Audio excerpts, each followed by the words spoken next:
The first day back from summer break always carried a strange mix of excitement and dread. New shoes stiff with fresh laces, fresh notebooks that smelled faintly of glue and cardboard, pencil boxes rattling with unused supplies. That particular year, though, the buzz in the air had nothing to do with school supplies or fresh starts. It was about the substitute. Our homeroom teacher, Mrs. Chandler, hadn't returned. No one said why. The principal just smiled thinly and told us she'd taken leave. The man who replaced her was introduced simply as Mr. Graves. He was in his late 30s, maybe early 40s, with dark-rimmed glasses and a suit that looked one size too small. His shoulders hunched slightly, like he was always leaning forward, waiting for something. From the start, something about him unsettled us. It wasn't what he did, it was what he didn't. He didn't smile, didn't greet us warmly, didn't soften his voice when he spoke. His words came measured, like each one had been carefully weighed before release. But mostly, it was the staring.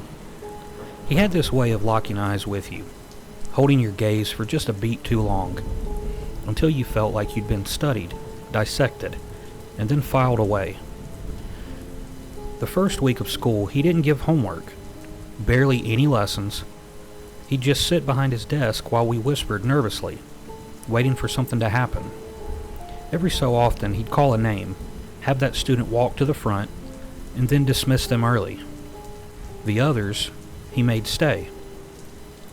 The strange thing was, those dismissed early never talked about what happened afterward. Not once. When asked about it, they'd just shrug, change the subject, or look ashamed.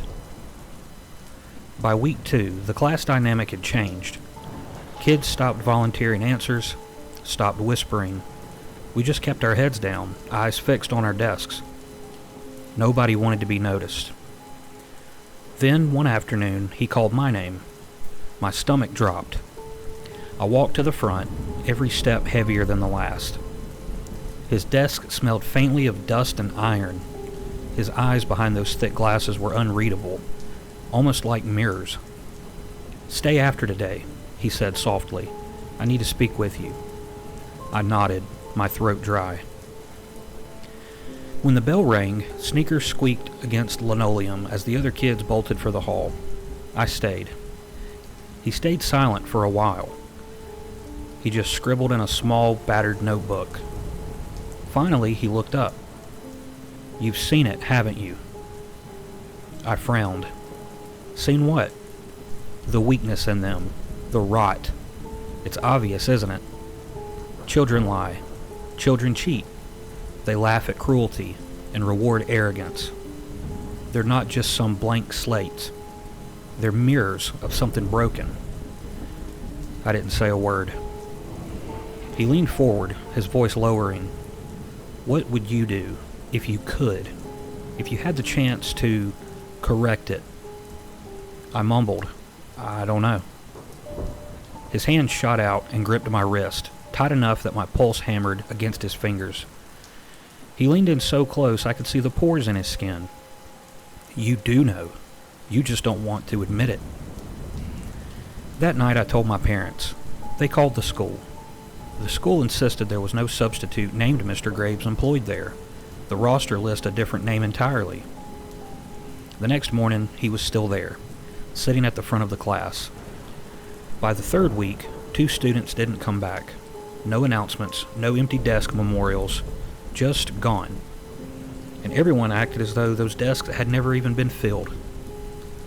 I tried to talk to my friends about it, but they avoided me, their eyes sliding away as though acknowledging it meant they would be next. One day I stayed late on purpose. I crept down the hallway, past janitor's closets, until I reached the classroom again. The door was cracked open. Inside, Mr. Graves sat across from one of the students, Michael. Michael was a loud kid who tormented smaller kids on the daily. He was the kind of boy who ripped up homework just to laugh at the tears it caused. The substitute was speaking in low tones I couldn't catch. Michael's face was pale, his hands trembling. Then, Mr. Graves placed a small knife on the desk. The fluorescent light above flickered, glinting off the blade. Michael stared at it, frozen. His Adam's apple bobbed as he swallowed. "You know what to do," Graves whispered. I felt my body lock into place. My heart thundered. Michael's fingers twitched. Slowly, shakily, he picked up the knife. "Good," Graves murmured, smiling faintly. "Now show me. Show yourself." Michael turned the blade in his hand. His eyes darted to the door and landed on me. I froze. For a heartbeat, none of us moved. Then Michael stood up, the knife clutched so tightly his knuckles went white. His chest heaved with ragged breaths. And before I could react, before I could shout, he slammed the blade down into the desk, missing Graves' hand by less than an inch. The sound was sharp, wood splintering beneath the steel. Michael's voice cracked when he screamed. "Is this what you wanted? Is this what you wanted from me?" Graves only smiled. A slow, satisfied smile that stretched too wide. Michael's shoulders shook as he yanked the knife free. He looked at me again, eyes wet, lips trembling. Then he lunged. Not at Graves, at me. I ran. The hallway echoed with my own footsteps and his ragged cries as he chased after me, knife flashing under the buzzing lights. Somehow, I made it out of this school and into the dark, lungs burning, legs pumping until I reached the safety of my home. I didn't sleep that night. The next morning, school began like nothing had happened. Graves was there, calmly taking attendance as though the night before had been a fever dream. But by the third period, the intercom crackled. The principal's voice came through, heavy and solemn. "There has been an incident," she said. "One of our students, a boy named Daniel Marsh, was killed last night at the YMCA after-school program. We'll be providing counselors for anyone who needs to talk." A hush fell over the room. My eyes slid toward Michael's empty desk, and then slowly toward Graves. He was staring right at me, that faint smile tugging at the corners of his mouth.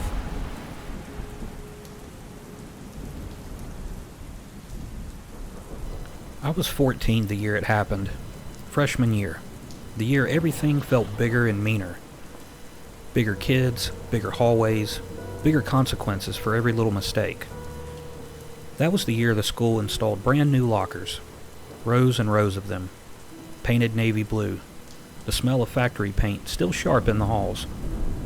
They slammed shut with this loud, final clang that rattled your teeth. At first, they were just lockers. But then one of them, number 213, ended up getting a reputation. It wasn't cursed, nothing like that. It was just unlucky. The broken latch stuck, the hinges squeaked like a scream, and the ventilation holes gave off this weird echo when you walked past. That was all it took for the older kids to turn it into a joke. 213's the locker for losers, they'd say. Stick the nerds in there. And that's how Caleb got chosen. Caleb was the kind of kid who made himself a target without even meaning to. He was tall, awkward. He had acne on his face, clothes that never fit right. He always had too many books in his arms, and he never seemed to know where he was supposed to go. The bullies circled him like sharks. The first week of school, I saw them do it. They cornered him at 213. They shoved him against the cool blue metal. "This is yours now," one of them said. "Open it." Caleb stammered, said that it wasn't his. They didn't care. They yanked the door open and shoved him inside. He fought. Oh, did he fight. But he was outnumbered. They crammed him in the locker and slammed the door shut. The sound of his fists pounding inside that locker still rings in my ears. We laughed. Not because it was funny, but because laughing was safer than being next. Minutes passed. Then the bell rang, and then the hallway emptied. Nobody opened the door. By the time the janitor came by and pried it open with a key, Caleb wasn't moving. His face was pale, damp with sweat. His lips cracked as he gasped for air. He stumbled out, dizzy and disoriented. and everyone just scattered. No one got in trouble, not even the boys who did it, or the ones who watched. The teachers called it horseplay. Caleb got sent home with an ice pack.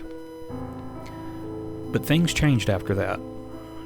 He stopped talking in class, stopped making eye contact.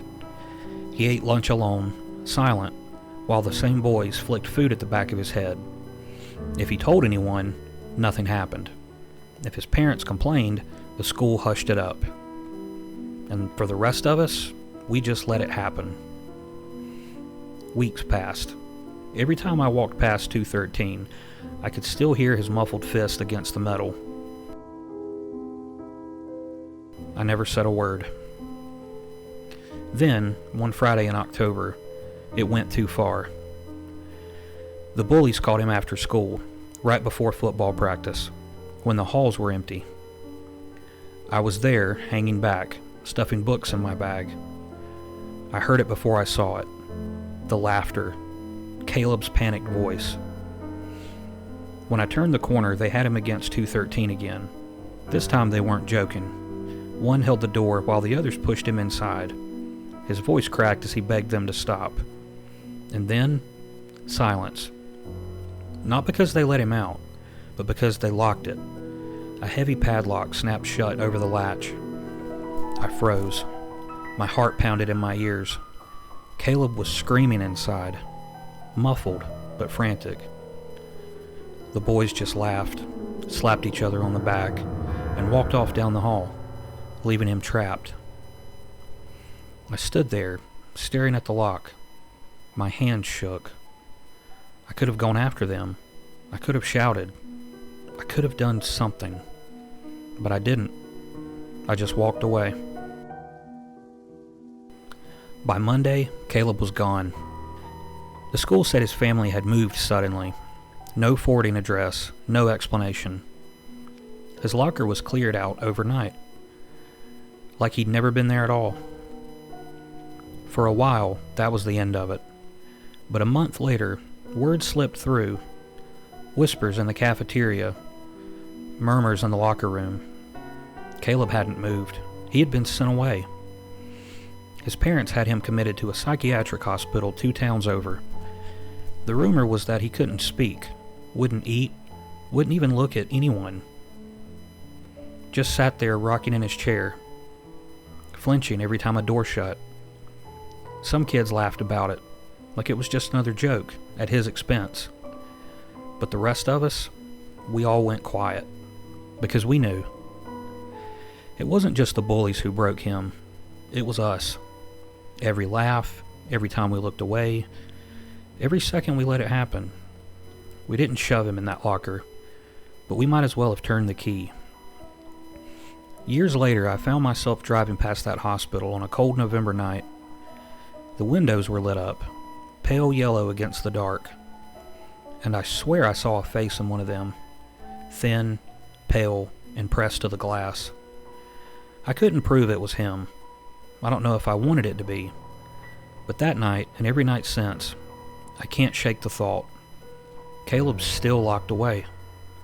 Not in a locker, not anymore, but in a place built to keep him hidden, silent, and forgotten. And maybe that's worse than death, because he didn't escape. None of us did.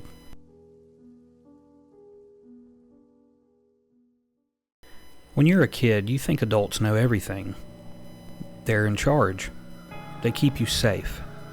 But looking back now, I realize sometimes the scariest monsters are the ones standing right in front of you, shaking your hand with a smile. For us, that monster was Principal Holbrook. He wasn't what you'd picture when you think principal. He didn't wear a tie or keep his office spotless. He was tall, broad-shouldered, with a gray beard that always smelled faintly of smoke. His office was cluttered with stacks of paper and broken trophies. He joked with the teachers, slapped kids on the back way too hard, and he called you champ or sport like he was everyone's dad. At first, we liked him. He seemed normal. But then kids started disappearing. The first was Rachel from 7th grade. The story was that her family moved out of state suddenly. A week later, Marcus, a quiet kid in my class, was gone as well. Transferred, according to the announcements. Then another, and another. 4 kids all within 2 months. No goodbye parties, no chance to exchange phone numbers, just vanished. At first, nobody questioned it. Families moved all the time, but the pattern gnawed at me. Each kid had been sent to Holbrook's office the week before they disappeared. Each one looked pale and nervous walking in, and then never came back the same. I tried telling my mom. She brushed me off. "Don't start rumors," she said. The school would never allow something like that. Even my friends thought I was reaching. "Dude, they moved," they would say. "What are you going to do, spy on the principal?" Well, that's exactly what I did. Holbrook lived just outside town, down a long gravel road lined with oaks. Everyone knew where his place was. A big old farmhouse with faded red paint and a sagging barn out back. I rode my bike past one Saturday afternoon, pretending I was just exploring. The first thing I noticed was the locks. Not just on the doors, but on the barn. Heavy chains, padlocks, steel plates bolted over the windows. Too much security for a place that was supposed to just hold tools. Then I saw something that turned my stomach. A shoe. Small, dirty, lying half buried near the barn's foundation. Not a work boot, not something an adult would wear, but a kid's sneaker. I pedaled home so fast I nearly crashed. That night, I told my best friend Daniel. At first he laughed. Then he saw my face and stopped. "You think he's keeping them there?" he whispered. I nodded. "Why?" That was the part I couldn't answer. Not at the moment. We started watching him after school, from the sucker field, from the parking lot, from behind the library's glass doors. Holbrook always stayed late. He'd load up his truck with boxes, drive off toward his farmhouse long after the teachers were gone. One evening, we followed him. We kept our distance, bikes rattling on the shoulder as his tailgates glowed ahead of us. He turned onto that gravel road, and we got rid of our bikes in the ditch, sneaking through the trees. That's when we heard it. Voices. They were faint at first, but then sharper as we crept closer to the barn. Children's voices, pleading. "Please let me out. I want to go home. I won't tell anyone, I promise." Daniel grabbed my shoulder, eyes wide. My blood went cold. It wasn't just my imagination. There were kids inside. We should have ran straight to the police, but we were 14, scared, and stupid. Instead, we tried to see for ourselves. The barn's side door had a gap between the boards. I pressed my eye to it and nearly screamed. Cots, metal cots lined up in rows. Thin blankets, buckets in the corners, and kids, at least 3 of them, sitting on the floor, pale and silent, their eyes red from crying. One of them looked up. It was Rachel. Her face was gaunt, but I knew her. She saw me, and her lips moved soundlessly. They mouthed the words, "Help me." A flood of footsteps behind us made me jerk back. Holbrook. We bolted, sprinting through the trees, branches whipping our faces, our hearts hammering. I didn't dare look back. We didn't stop until we hit the road, gasping for air. Weeks passed after we spied on Holbrook. Daniel and I tried telling adults, teachers, parents. We even called the police anonymously, but no one believed us. The kids had moved or were transferred. Our warnings were dismissed as rumors, exaggeration, teenage paranoia. Then it happened. A maintenance worker at the school noticed something odd while checking the HVAC system. A series of handwritten notes in a hidden drawer in Holbrook's office. Names, ages, dates, and class schedules. Some of the notes even included instructions like keep them busy or limit contact with parents. The worker handed the notes to a secretary, who then passed them to the district office. The police were called immediately. When they arrived, they executed a search warrant for Holbrook's farmhouse. They found the children, several of them, alive but malnourished, pale and frightened. Each had been confined for weeks in separate rooms and kept on strict schedules he enforced, like some twisted, sick classroom. No one had been physically abused, but the psychological toll was catastrophic. Holbrook was arrested. The district issued statements.